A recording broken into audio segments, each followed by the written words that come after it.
Hi everybody, I'm Dave Thomas. Welcome back to Principles of Learning here on HHTV. As you're probably aware of by now, Principles of Learning is that awesome opportunity that we have to get an inside look at all the district schools. And we are going to put the spotlight on Simmons Elementary today. And joining us, two special guests. We have, of course, Karen Kanter, the principal of Simmons Elementary, the head principal for 6 years now, and her new assistant. And this is Amy Orlando, and a first chance for everybody to get a good introduction and a good look at things inside Simmons, but also the two heads of Simmons. So welcome to you both. Thank you, Dave. Good to see you.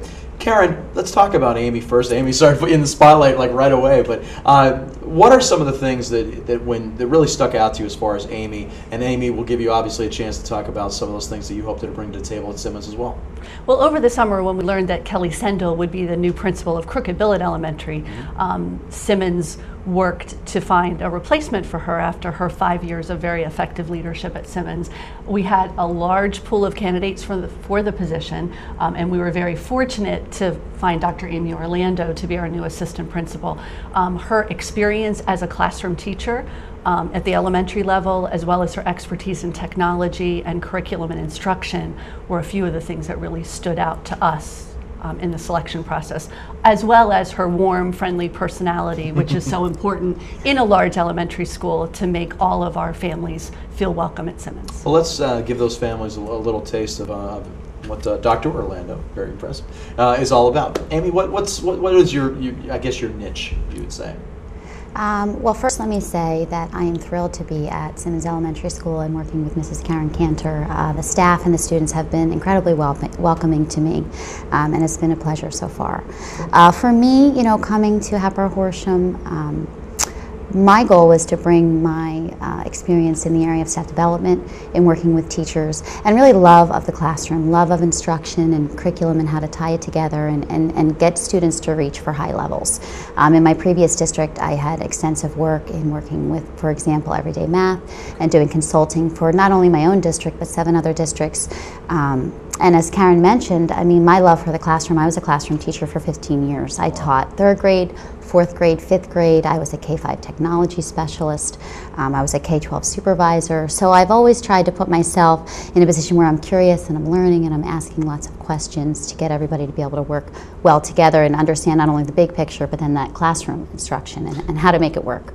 And Karen and I have talked about this before. When you look back, going all the way back to your school level, and then of course you bring that into your classroom teacher approach, and then from a classroom teacher now to an administrator, how do you kind of bridge all those things together? Tell us about what Dr. Orlando was like in the classroom, and then all of a sudden now when you reverse that all the way around to an administration level, how do you make sure that your teachers under your watch are doing the same thing? Sure. Well, for me, I've been fortunate that I've always loved school. I mean, as an elementary student, middle school, high school student, I've always loved school. It's been a passion of mine. And so just igniting that excitement for my own learners when I was a classroom teacher, getting them excited about what they're doing, getting them motivated, and having high expectations for them is critical because they typically will meet the expectations that you set for them. So I've always enjoyed getting them to be challenged and reach for those high levels of learning. For me, working with teachers is about understanding them first and really and having that classroom experience, knowing really what they're dealing with on a daily basis and understanding the dynamic of being an effective classroom teacher is important, and having that relationship with them. So at Simmons, the goal is to build those relationships with the teachers, with the parents, to get a better understanding of how I can best guide them and help them and support them in what they're doing on a daily basis. Amazing. And one other question for you too. If you go ahead and you look back on your year, let's fast forward a little bit to June. It's time to reflect back on year 1 for you. What is one goal that by June you say, I personally want to make sure that I have done this in my first year at Hatboro-Horsham? Well, it's about getting to know the people. It's about getting to know the learning community at Simmons and letting them know that I'm there for the right reasons. I think that's really important. And making sure that I'm supporting Karen the best way I can and building those relationships with parents. I'm involved in a few community things coming up that I'm excited about, meeting more parents and getting closer to some of the students with Girls on the Run, for example, that I'm looking forward to. So, at the end of the day in June, I want to feel good about the relationships I've created with the staff so that we can move forward together. Wonderful. Well, first of all, on behalf of HHTV, welcome to the district. It's great to have you on board. And I'm sure Karen wouldn't mind giving you the reins once in a while to do the TV show. I'm sure she'd be okay with that. So again, thank you and welcome. Thank you. Okay. Thank you for having me. We're going to take a quick commercial break, but we'll be right back after this with more with Karen Kanter about what's going on inside the walls at Simmons Elementary.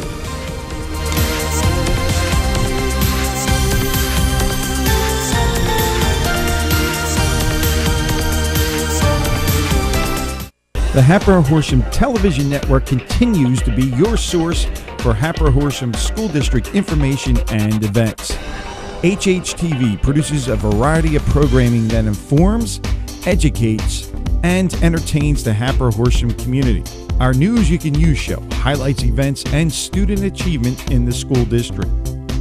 And each of our 7 primary principals speaks about their brand of education on the Principles of Learning talk show. And want to know what kind of instruction our students receive? Well, tune in to Celebration of Excellence, which focuses on innovation instruction by our teachers. Outlining our school district plans and goals is Superintendent Dr. Curtis Griffin in Talk Soup. HHTV also covers many sports events, concerts, and special events throughout the school year.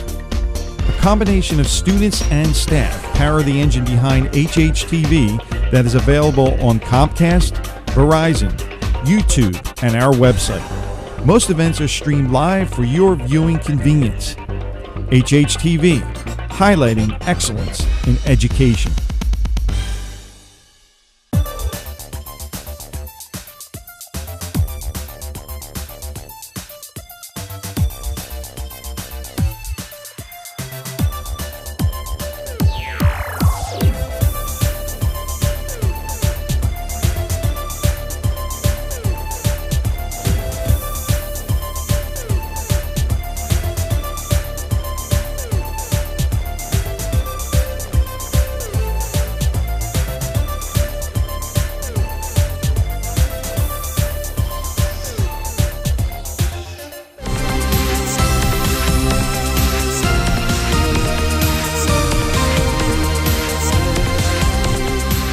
Welcome back. Again, this is Principles of Learning here on HHTV, and it's time to take a nice snapshot look at Simmons Elementary, the biggest, the flagship of the elementary fleet, if you will. Karen, thanks again. It's always good to see you. It's good to see you too, Dave. And always good to see what's going on at Simmons. There's always a ton of things, and we have lots of video to show today, so without any further ado, why don't we get into it? Sure. All right, first thing we're going to talk about is there's a new logo, and it's always neat to see how elementary schools in general, they want to kind of brand themselves out there because it's all about the stakeholders and the things that you want to represent. And I love the acronym this year, so why don't you take it? Yes, well, we wanted to send a message about what we hope everyone in the Simmons school community aims for. So Simmons Elementary, where everyone reaches for the stars, and the word stars stands for the 5 areas that we want to focus on: student leadership, teamwork, academic excellence, respect for each other, and success for all. Very neat. Now, did you also change the mascot by chance? Are you now the Stars? We're now the Stars. See, that's so cool. Yeah. I love that. See, if I was a little kid, I'd be like, I'm a star. Exactly. Good stuff. I love it. Exactly. All right, speaking of all the student leadership, it is one of the other things we get to show a little video about. So student leadership opportunities, obviously, by the time we get to high school, it's easy to see that. But at the elementary school level, you guys have always been big on making sure that they rally around themselves, they build each other up, and they take those opportunities. What's this year's look like? Right, and we want to help students see opportunities to make impacts within their community and their world. So the parents came up with a wonderful idea that the students then enacted for our 5th grade holiday party. Instead of the traditional classroom party, all 6 of our 5th grade classrooms came together in the cafeteria and did a service project for Washington Elementary School in Allentown, Pennsylvania. They brought in materials that the kids might enjoy for the holidays, like hats and gloves and books and snacks and treats, and then decorated gift bags and filled the gift bag with items for all the students. And then the students, a group of students, went up to Washington Elementary and delivered that to the children. Now, was that school-wide, or was it just 5th graders? It was just our 5th grade. Okay. So they did that instead of their holiday party, so that was really cool. They had fun and helped out others. I always like enjoying their feedback. What was some of the feedback you got from those 5th graders who truly understood what they were doing? They were excited because they realized that they could each contribute something small and have a big impact on the world of others. Very neat. Our HSA, obviously one of those organizations that every school needs. It's a bloodline, it's a vital flow. What is yours? What did they do this year? I guess I should ask. Well, we started the school year at Back to School Night by having a ribbon cutting for our beautiful new reading garden out in the front of the school. That was a 4-year fundraising project for the HSA. So that is now a place where families coming to the school outside of school hours can sit and read, but also we use it during the school day. We have benches and teachers take their children out to read and enjoy working outdoors. That has been one of those neat things. It is when you pull up to the school, it's right there. It's right there. Exactly. Of course, now it's a little bleak out there now, no matter where you are. It's a little chilly to be out there today, but that'll be neat in the spring again to see that out there. And we wanted to make the front of the building a more welcoming environment for people. So you got a new logo. You got a new. I see where you're going. All new. The PSSA scores. Not exactly the type of topic everybody says I want to talk about, but when you have scores like this, let's talk about them. Right, and the A in STARS is academic excellence because that's the business of what we do at Simmons. And it starts with the relationships with families, but the ultimate goal is for every student who comes to our school to be successful. The PSSAs are the tests that 3rd, 4th, and 5th graders throughout the state take. We're proud that 91% of our 3rd graders read at a proficient or advanced level. 72% of our students score advanced in mathematics, and 76% of them score in the advanced level in science. Let me ask you from a philosophical standpoint, when you look at this data, and it is just that, of course every school has data and you have to communicate that to parents all the time. As an administrator, as the person who it's your responsibility to make sure your school is excelling, how do you handle test scores versus just day-to-day curriculum? It's both. It's not, the PSSAs is a point in time. It's an important measure that it's very public and those results are published and we're accountable for making sure that everyone is achieving proficiency or advanced levels. However, we want to look at the whole child and there may be reasons why they didn't achieve that level. That's our job as the educators to figure out what's happening. Does that match what's happening on a day-to-day level in the classroom? Then we need to change our instruction and assist that child, or does this not really match, and why not? Do they need some different strategies for taking those high stakes tests and some different skills with that to work through those more difficult items? So yeah. No, I was going to ask, have you seen it, because of the transformation obviously over the years, these test results have gotten so much more weight behind them now. As the administrator in charge, how do you make sure that everybody just kind of says, calm down, just do what you do, and it's going to work out? How do you do that? Right. Like so many other things in life, it's a question of balance. It's important, yes, but it's also important that our students feel safe and welcomed, that they have connected relationship with the adults, and that the day-to-day instruction is engaging and exciting because that leads to the learning, which then leads to the test results. There you go. All right, talk about changing it up a little bit, which you have, the hybrid learning. This is neat because, not every kid learns the same way. Right. Technology is everywhere, and somehow we've put them together. How is Simmons involved with that? Well, there's a pilot throughout the school district focused on hybrid learning, and one of our 4th grade classrooms is involved in the pilot. Miss Megan Grimes' class is working with laptops and iPads as a different way to learn and using that more seamlessly throughout the day as opposed to just a visit to a lab. They're in their classroom, they're using them all the time. And Ms. Grimes reports that what she enjoys about this is she has a much more individualized profile of how each student is learning, and so she can target her instruction even more effectively with the hybrid approach. I might have to ask her about that. My 1st grader seems to he always wants to just be on the iPad, but never for academic reasons. So I got to figure out more of the apps that actually engage him more academically. All right, formative assessment is that huge buzzword in education, and for most people, they're not sure what it means. It's just that big buzzword. It is that taking the pulse minute by minute of what the class is actually doing, how engaged is the teacher in that class, and how much is that lesson being reciprocated. Formative assessment at Simmons, what does it look like? Well, building on the work of our colleagues at Keith Valley Middle School last year, Simmons and the other elementary schools are involved in a professional development project with Patan that focuses on formative assessment. So there's this team of 10 teachers from Simmons that is looking at ways to get feedback throughout the lesson on how the students are learning, both to keep them engaged, but also to monitor their understanding and make those important instructional shifts to make sure that everyone is understanding. So we are meeting on a monthly basis, sharing ideas. The teachers are also visiting one another's classrooms to observe one another. And so it's building a nice professional community within our school as well. And we're doing that again this year too. I'm actually involved in it with my professional development this year, and I've seen a huge difference. But at the level of elementary school, what does that engagement of students, minute by minute, what have you seen? Because again, you've been there long enough to see this transformation in the philosophy of teaching. What do you see? And I think always the elementary teachers did more formative assessment if we're making a broad statement than we might have at the secondary level, because I was a secondary teacher as well. But we're relearning some old tricks with formative assessment, but also learning some new resources. So using the student response systems with the smart board to gauge learning, but then as simple as pulling popsicle sticks and randomly calling on children. Just ways to mix up the classroom and to get everybody involved and having their minds on as well as their hands on. Yeah, and I'll be the first to admit that it works. It really does work. They feel like you're giving your full effort rather than just throwing it at them and say go do now. It just doesn't work. So I've seen it both sides. So yeah, very good. I'm glad you're doing it. And you're right. I think at the elementary level, to keep those kids engaged, you always had to. Yes. So it's good that we're all kind of getting the notice now. That's good. Let's talk about respect. The Bucket Brigade, neat little project, and we have some video that we'll share with this one as well. What are we going to see here?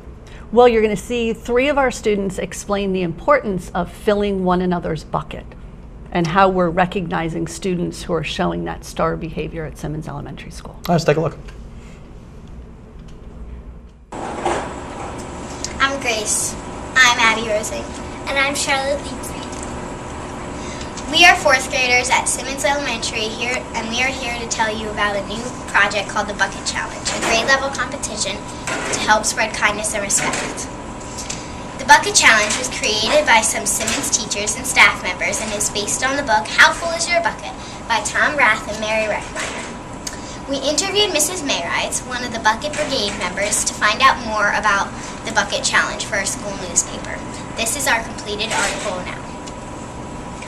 Bucket filling is a great way to help kids feel happy and be kind to others. Simmons is starting a new activity this year called the Bucket Challenge. The Bucket Challenge is a grade level competition to motivate kids to use their kindness and respect towards each other. The teachers are expecting to see a lot more acts of kindness throughout the school.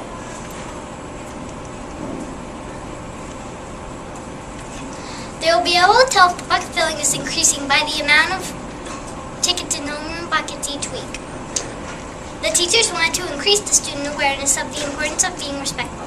Ms. Mayrides' goal is for all the Simmons students to go home feeling good about their day and be able to say they were treated nicely by their peers. Most of the kids who request to see Mrs. Mayrides are upset because someone has dipped into their bucket. It's important for kids and all people to realize that the way they treat others makes a difference in how the others feel. When you are treated kindly, you in turn want to be kind to others. Mrs. Mayrides and the teachers at Simmons are hoping that the Bucket Challenge is a big success in helping kids and adults remember the importance and power of being kind. This is what the teachers are expecting. Here's an example of how students are earning star tickets for being kind, for filling someone's bucket.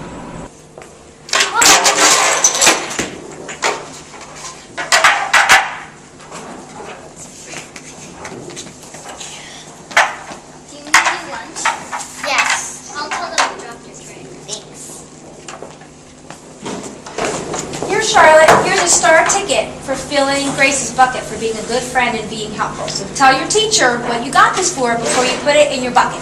Okay? Good job. Bucket filling is easy. Anytime you show someone kindness or respect, you are filling their bucket.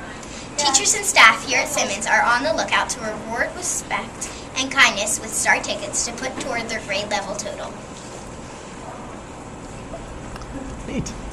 I love the idea that your video department over there is doing some of the work for us here, and that they're actually showing off their skills as well. Some great presenters there, Karen. Yes, absolutely. Some great 4th grade presenters. And you said they were involved in your TV program over there too? There are 3 of our reporters for the Simmons Star newspaper. Well, I think they have a future here on HHTV someday too. Yes. We're going to take another look at video coming up, and this one is all about autism. And afterwards, we'll talk a little bit about some of the autism projects we're doing here at the high school. But Simmons very proactive in the autism awareness and support of autism and education for autism. What are we about to see? Well, back in 2007, we opened the first district-wide classroom for autistic support at Simmons Elementary School, and the program has grown to 2 classrooms at Simmons, a classroom at Hollowell Elementary, and now the first students from Simmons are at Keith Valley Middle School. So under the category of success for all, I wanted to share a little bit with our viewers about the autistic support program with Anne Marie Taylor, who is one of our speech language therapists who works with the children with autism, and Alyssa Hetrick, who is the primary grades autistic support teacher. Anne Marie, what are some of the language and communication needs of children on the autism spectrum? Well, there's 5 different areas of language, and children on the spectrum have a need in one or more than one of those areas. So basically what we work on is some of the nonverbal kids. We work on requesting, maybe they use picture exchange or a communication device. They might verbally request what they want. I also build on vocabulary for some of the higher functioning kids, as well as sentence structure. Thank you. Alyssa, how do you support students in kindergarten and first grade as they transition to elementary school? One of the things that I think is really great about Hatboro-Horsham is currently we have a half-day kindergarten program. So it's really beneficial for my students that they can spend, if it's what they need, they can spend half the day in the kindergarten class and they can spend half the day in my classroom. So what we work on are the things that will make them successful in a general ed setting. So we work on raising hand, we work on sitting in our seats, we work on all of the things that will make them a successful student if they are included in general ed, and if they're not, that is our goal for them always, is to get them included as soon as we can in the general education population. Thank you. Anne Marie, you've developed a peer mentoring program with Verlinda Mayrides, one of our guidance counselors. How does this program work to build social skills for our students? Well, Verlinda actually, Mrs. Mayrides, she's the guidance counselor, she did some extensive work and she chose certain peers to mentor for the program. We did it was a little, what do I want to say? Yeah, it's during lunch and recess. We did a training for the mentors so they could help them. And it's basically having their peers prompt them and help them with their conversational skills, help them with their play skills. And I think it means more to the children coming from their peers as opposed to coming from the teachers, because a lot of them want to fit in and have friends. And this way, it's one way to get their friends involved and get their peers involved. And Alyssa, can you tell us some of the ways you and your staff have raised awareness about autism and support autism research efforts? Sure. So in the past, what we've always done is had a dress down day for autism awareness. In the past, we've tried to raise money for Autism Speaks, which is a charity that kind of spans the nation. This year, we decided that we wanted to support something that would be more directly benefit our students. So we actually picked Challenger Sports. So Challenger Sports is a sports team in this area. It's not just in Horsham, but it's in this area that supports children with disabilities up until high school. They get to play, I think they play baseball, they play soccer. So we ended up giving our money from our dress down day to them, and we also gave them to the Greater Philadelphia Autism Society, and we from them we were able to request ribbons, and we were able to get autism awareness ribbons for every student in the school, all of the teachers, and a lot of the administrators. So we tried to wear ribbons every day in April, which is Autism Awareness Month. And this year we also raised money to go to the Autism Speaks Walk, which was in November this year. So we developed a team of most of our teachers, assistants, some administrators. We raised money and we went to the walk. So we hope to do that again next year. Great. Well, thank you both for joining us today and sharing a little bit about how we support students with autism here at Simmons Elementary. Thank you. Thanks. A lot of good information, and I guess it's so important for the audience to know the impact that you have on autistic children and the support that they feel. And it's neat to hear that from the teachers as well. Autism, you know, it's a stat that a lot of people don't realize, but we just had a young person, a freshman actually, Claire O'Neill, who is a Simmons alum. She made a documentary. In her neighborhood, she has 2 families with autistic children, and the stat that I didn't realize was 1 in every 88 children are diagnosed with autism. So seeing the fact that you have a support very much in place for these children, very refreshing to see, because you know what, anybody can have an autistic children. It's not one of those things that you can just dismiss anymore. So great job, Karen. Thank you. And good job to your staff as well. And we want to take that opportunity to thank Dr. Amy Orlando. It was great meeting her as well. We look forward to having more from her in the future. So appreciate it. Thank you very much, Dave. Thank you. And thank you for joining us once again. Principles of Learning is that wonderful opportunity we get to take that snapshot inside the walls of our schools and see what is really going on with all the great programs that we have in Hatboro-Horsham for all of our students. So thank you once again for taking the time to watch our show. For everyone here on the HHTV crew, I'm Dave Thomas. We'll catch you next time.